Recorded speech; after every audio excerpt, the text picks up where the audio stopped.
Hello and welcome to episode 39 of Samsplaining Science. I'm Sam, I'm your host. I'll be Samsplaining the science, and today we're talking about sound, hearing, how the ear hears sound. Let's get into it.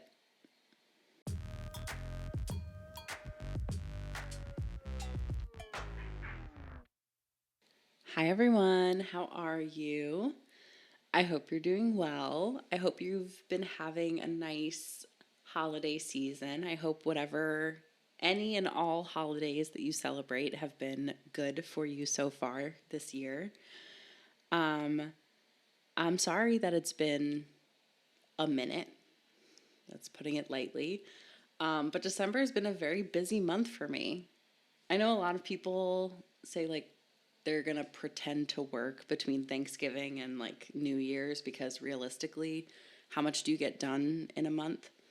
I got a lot done in a month. I've been working. And I wanted to get 2 more episodes in 2022. I wanted to get to 40 episodes in this year. So my plan was to do episode 39, this episode, in the first week of December, and then episode 40 in the second week of December, and then take the rest of December off, and then start again in January. But what's happening is now both episodes 39 and 40 are coming out in the last week of December because this month flew by, for me at least. I don't know about you, but I literally can't believe I'm recording this December 28th. I can't believe how fast this month went. But we're getting it done. We're doing episode 39 today, and then episode 40 will come out on the 31st, the very last day. We're making it by the skin of our teeth, but we're going to make it. But yeah, that's me. I hope you all have had a nice December. I'm sorry I disappeared for a little while. But I hope you've all had a nice holiday season. I hope you've taken time to relax and reflect and celebrate. And I hope December's been good to you. Okay, on to today's episode, episode 39. We're going to talk about, as I mentioned, sound and hearing. And this topic was kind of inspired by, when Spotify Wrapped came out the first week in December, I thought, I should do an episode about, music. But then I thought maybe it would be better to do just a general, sound episode. And that sort of evolved into today's episode. So let's get into it. So that brings us to today's questions. We have 2 questions today. The first one is, what is sound? This is more of a physics-y question. And then the second question is more biological, and it's how do people sense, or I guess it doesn't have to be just people, but how do we sense sound? So those are our questions for today. Okay. I had some technical difficulties. You probably didn't even realize because I probably cut it out. But we had some technical difficulties, but we're back. The fact that I had a technical difficulty before question 1, great sign. This is going to be a good episode. I can already tell. Just blessed, I guess. Okay, anyway, question 1, what is sound? I mentioned that this is going to be sort of a physics-y question, but it's just going to be a really quick physics adjacent. We're not going to really dive into the physics because I'm not a physics teacher.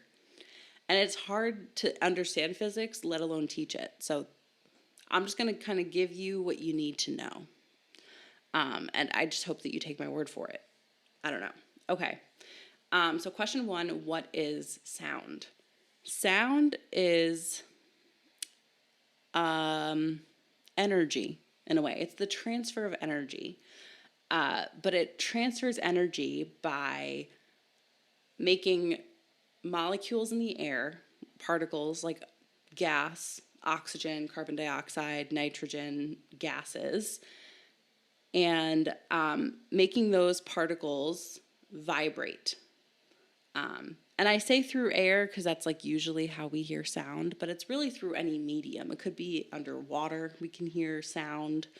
Um, it's but it sound requires particles to propagate. So I'm going to stick with air because we're all here in air. If you're listening to this underwater, do you need help? Just kidding. Okay. But yeah, so sound is the transfer of energy by making air particles vibrate in a pattern. So it usually happens, and I have a diagram pulled up here if you're watching on YouTube, youtube.com/@samsplainingsci. We have a source of sound here, which here is like an air horn. And what happens is the source of sound, whether it's an air horn or a Bluetooth speaker or someone's voice, the source of sound will release energy in the form of a pressure wave through the air. And this pressure wave causes the air particles to pulse depending on different factors of the sound, like the volume of the sound or the pitch of the sound in particular.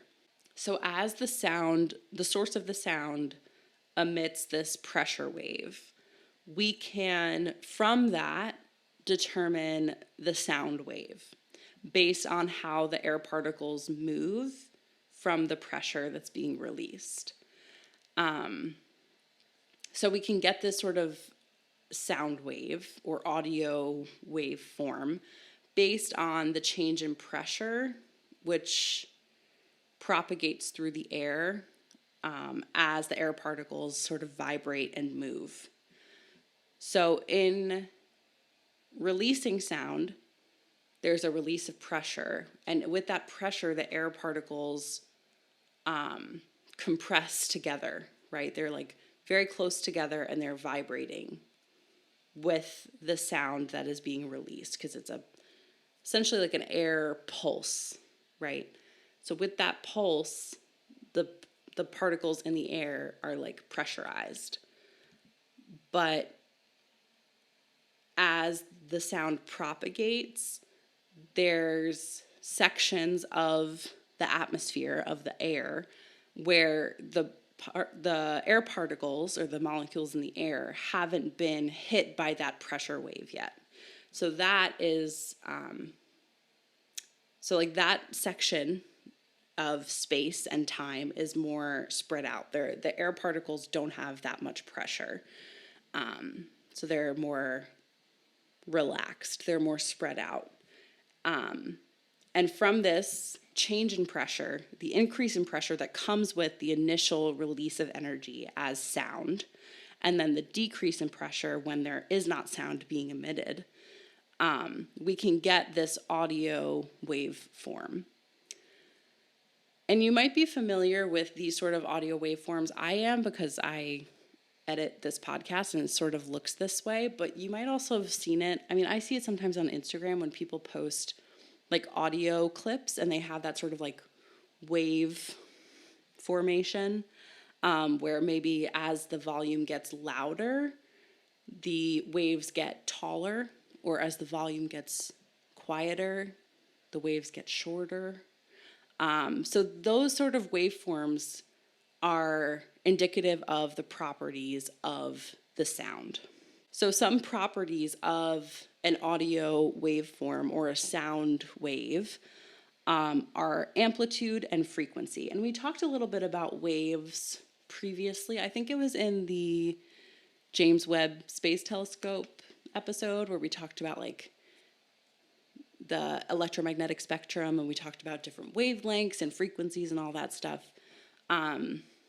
But we'll review it again here, where a waveform is essentially I'm trying to find a way to describe it for my audio listeners only. So a wave will essentially increase, go up into the sky, and then come back down to baseline, and then go underground, and then come back down to baseline. And that's essentially a wave is going up and back down. and then down and back up. That's a full wave. And there are a couple of characteristics to this wave that we can use to describe it, including the amplitude, which is essentially how tall the peak is. How high does the wave go is the amplitude. And that, for sound waves, is related to the volume of the sound. So louder sounds will have a higher amplitude or a taller hill than a quieter sound, which will have a shorter amplitude or a shorter hill. We can also define sound waves based on their frequency. And frequency is basically how frequent the waves are in a given period of time. So let's just say the measurement of frequency is measured in 1 per second. Where basically is like, how many waves can you fit in a second? I think that's the best way to describe it. So that a higher frequency means that you have more waves in a given period of time. So the traveling up and back down and back up happens very quickly in succession, versus a lower frequency will have waves occurring less frequently. So the wave will take its time going up and coming back down and going down and coming back up. That's a lower frequency. In sound, frequency relates to the pitch of the sound. So you might hear like, those like really high-pitched sounds that only dogs can hear. Like that's a really high pitch, so it has a very high frequency. So the airwaves or the sound waves rather, are like really, really quick in succession, one right after the other, right after the other.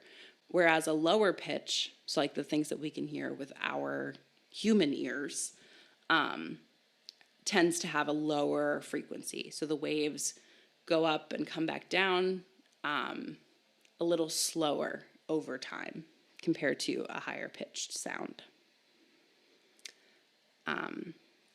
So I hope that made sense. I hope that wasn't too much physics for those who don't like physics. But I hope that kind of gives an idea about sound and how it travels through air and how we can characterize sound based on the properties with which it travels through the air. Okay. That's question 1. Now on to question 2, which is how do we as people sense sound? And the answer to that is with our ears.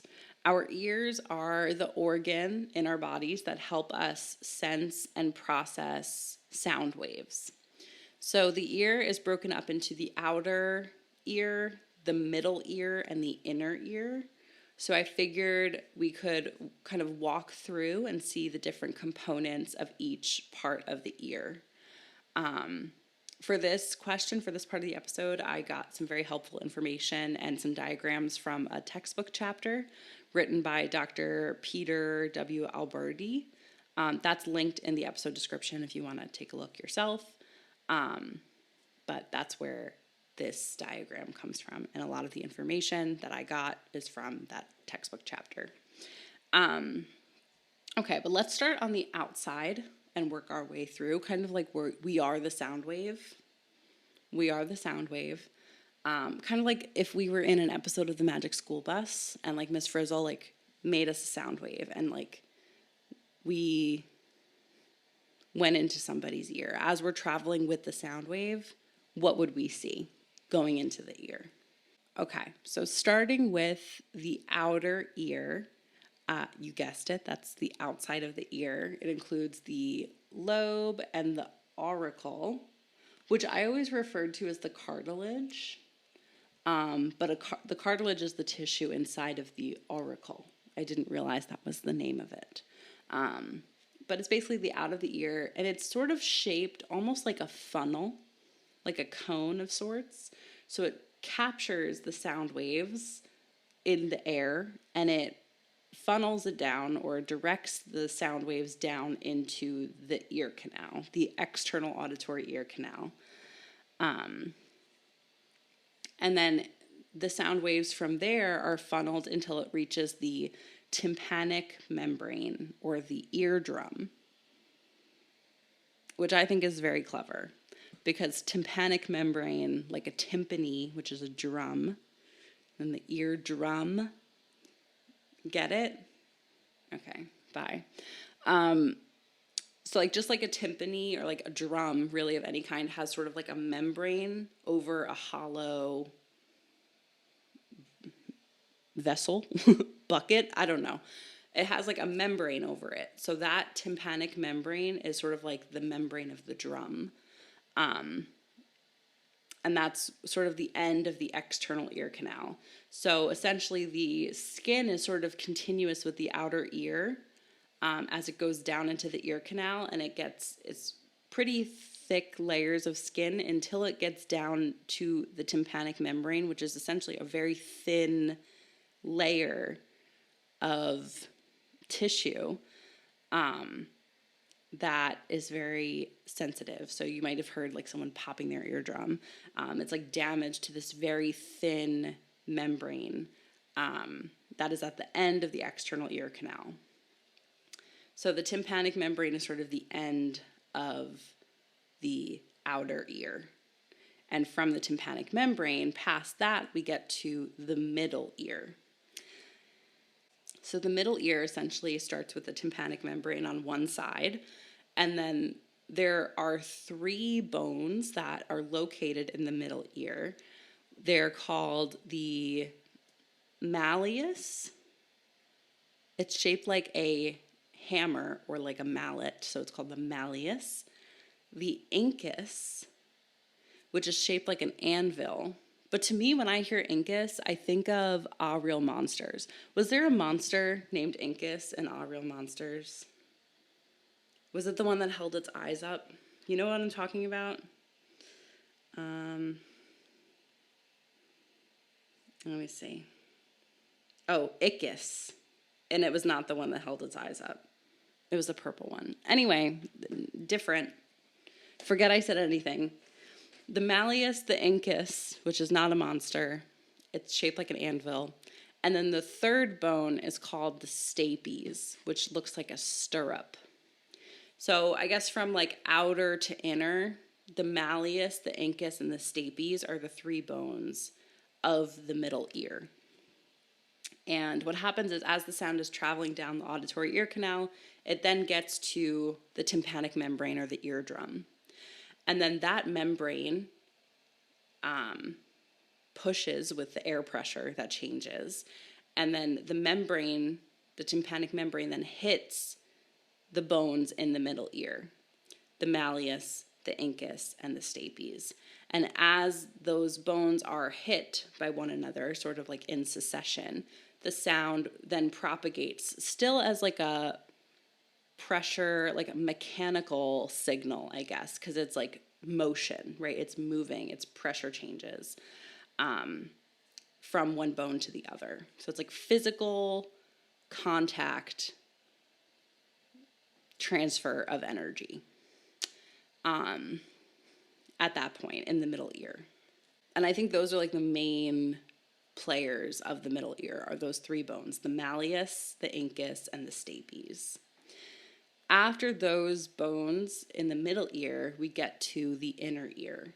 And I think the main character of the inner ear is the cochlea, which is a beautiful name. If I ever have a daughter, I'm adding it to that list. Amygdala is one that I'll name a future daughter. Cochlea is another one. Beautiful name. The cochlea is part of the inner ear, and it has sort of like a spirally shape. It kind of looks like you know how sometimes you see like cartoons of like snails, and then it has like the spirally shell on its back. That's what the cochlea reminds me of, because it has like this little spiral thing. But basically, the cochlea is connected, I don't know if it's connected. It's like right next to the stapes, which is that third bone in the middle ear. So the sound wave hits the tympanic membrane. The tympanic membrane hits those three bones, the malleus, the incus, and the stapes. And then the stapes then, with that wave, will hit the cochlea. And the cochlea is filled with fluid. So within the cochlea, when the stapes hits it, that fluid will start a waveform throughout the cochlea. Cochlea, cochlea, cochlea. How many times can I say that word before it stops sounding like a word? Hopefully never, because my future daughter will hate me. Just kidding. Okay. But yeah, so basically like when the stapes hits the cochlea, it shakes the fluid in the cochlea. And then that's the point where this sort of physical, mechanical transfer of energy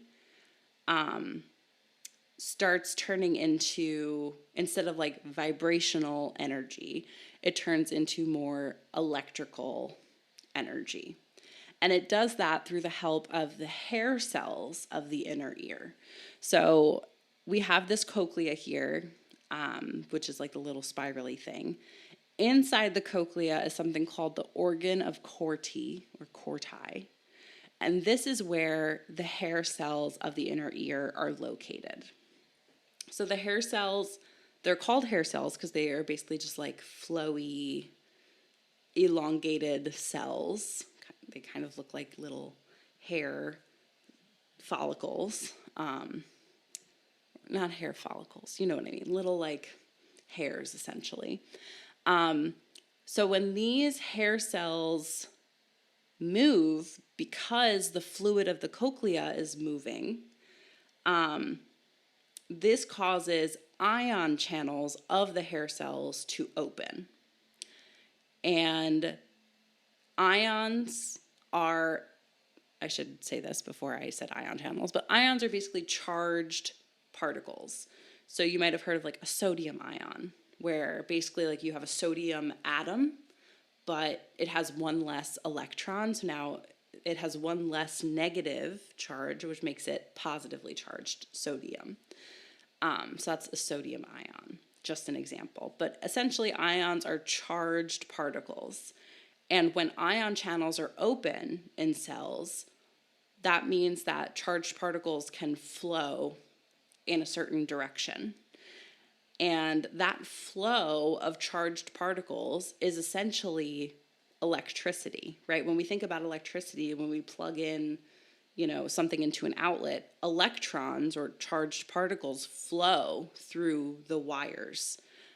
So in our body, we have flow of charged particles, which is essentially electricity, right? So the hair cells flow with the fluid of the cochlea, and then they kind of move in a certain way where they open their ion channels, and then ions can flow through the hair cell as an electric charge, essentially. And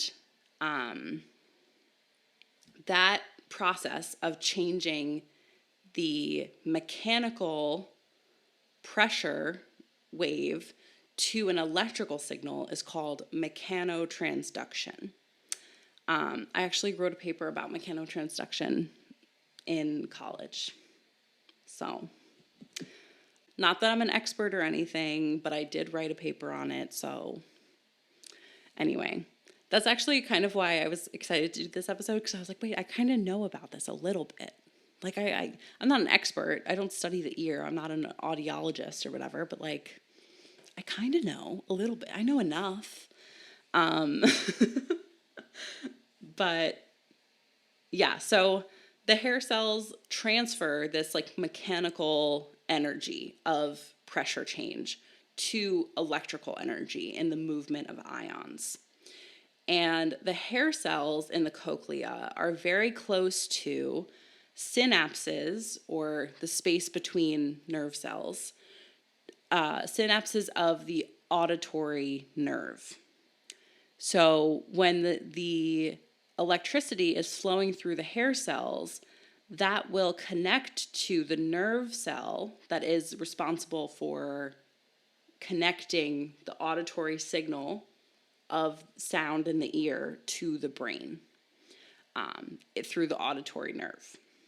So that's sort of like the microscopic view of the cochlea and the function of the cochlea and what it does.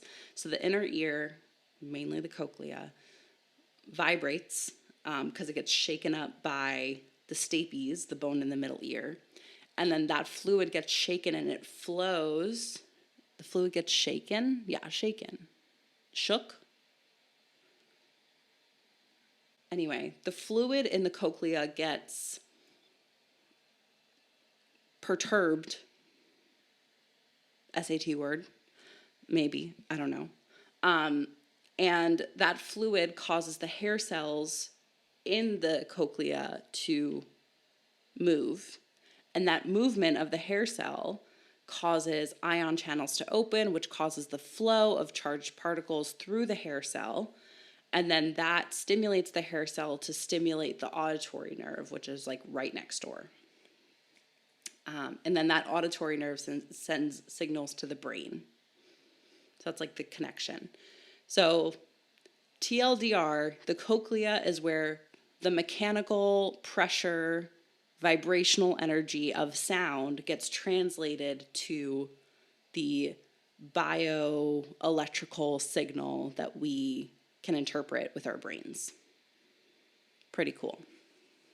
Also, just like a FYI, like a real world related topic, if you've heard of, maybe you know someone who's deaf or hard of hearing, they may have what's called a cochlear implant. So the idea of a cochlear implant is to help process sounds for people who are deaf or hard of hearing. And so the idea is that a cochlear implant can skip through portions of the middle or inner ear that might not be fully functional. If those parts are not fully functional, that can cause loss, either full loss of hearing or partial loss of hearing in some people. So the cochlear implant essentially is put under the skin, and it is a transmitter of sound waves, audio stimuli, and it sends that stimuli, it translates that pressure into electric signal, just like the middle and inner ear do. And then it sends that stimuli to electrodes that are placed inside of the cochlea. So essentially, the cochlear implant does the job of the inner ear by taking mechanical, vibrational signals and transmitting it to an electrical or an electrode that makes electrical signals. And then those electrical signals can stimulate the auditory nerve, just like the inner ear or the cochlea would do. So it's sort of a way to bypass the middle ear and the inner ear, which may not be fully functional in people who are hard of hearing. So that's a cochlear implant, just FYI, a real world relevant application. Okay, so now we've talked about the outer, middle, and inner ear, and we've talked about sort of how the outer auditory stimulus becomes a nerve signal. But then once it becomes a nerve signal, what happens? So once the auditory nerve is activated and stimulated, we'll move from the ear to the central nervous system. And this electrical signal starts with being transferred from the auditory nerve to the brainstem. The brainstem is a part of the brain that the purpose of it includes regulating breathing rate, regulating heart rate, also responsible for like reflexes and sensory processing, including the processing of the sense of hearing. So for sensory processing, essentially it organizes and passes nerve signals to relevant brain regions. So for auditory stimuli, the nerve signals go up to both hemispheres of the cortex, so both sides of the brain, left and right. And it triggers regions, or it activates regions that are responsible for attention. So one region that's very important in like attention and arousal and awareness is the thalamus, which is a subcortical region of the brain. But attention is also implicated in regions like in the frontal cortex and in the parietal cortex. It also activates regions that are responsible for learning and memory. A lot of those regions are located in the temporal cortex, which are right by your temples on the sides of your head, as well as the hippocampus, which is like the main memory honcho in your brain. And then it also, a lot of times, especially when we're thinking about listening to speech, whether it's, listening to a lecture or listening to music that has lyrics, it also will stimulate regions of your brain that are responsible for language. So this includes Wernicke's area. I think I'm pronouncing that right, but which is basically in the posterior, so the back, superior, upper part of the temporal lobe. And this is important, particularly for language comprehension.